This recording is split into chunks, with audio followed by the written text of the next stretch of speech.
The IELTS test can be overwhelming at first, but with enough practice and preparation, it's possible to get the band score you're aiming for.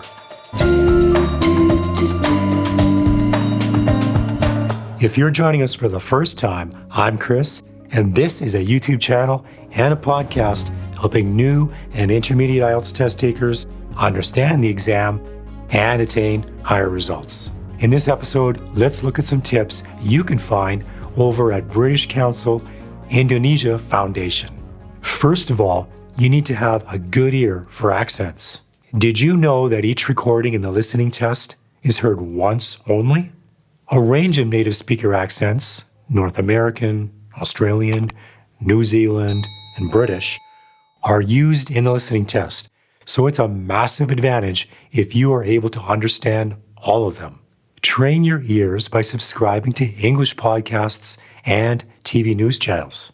Our next tip, read the instructions carefully. If in the listening test you're asked to complete a sentence using no more than 2 words, and the correct answer is wool coat, the answer coat made of wool would be incorrect. Similarly, in the writing test, pay attention to the number of words required for each task. You will lose marks if you fail to write the minimum number of words. For example, 150 words for task 1 or 250 for task 2.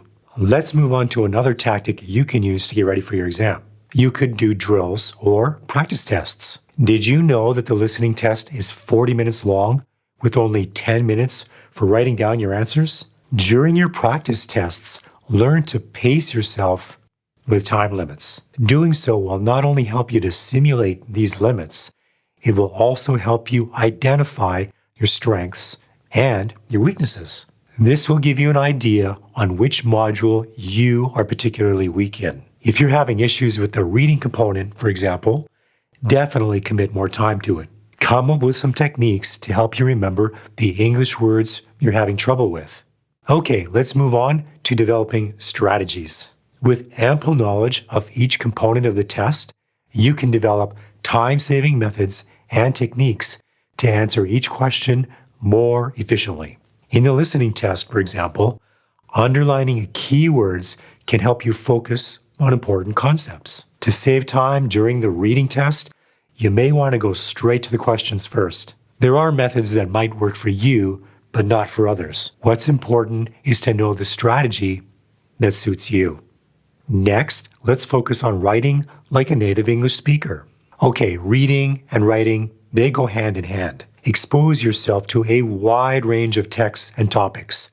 Read manuals, advertisements, magazines, news articles, essays, and reports about culture, science, or just about anything that's out there. Test your English vocab by writing sentences using the new words that you've encountered.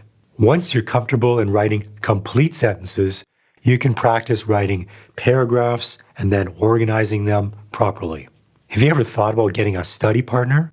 This could really help you as you get prepared for your exam.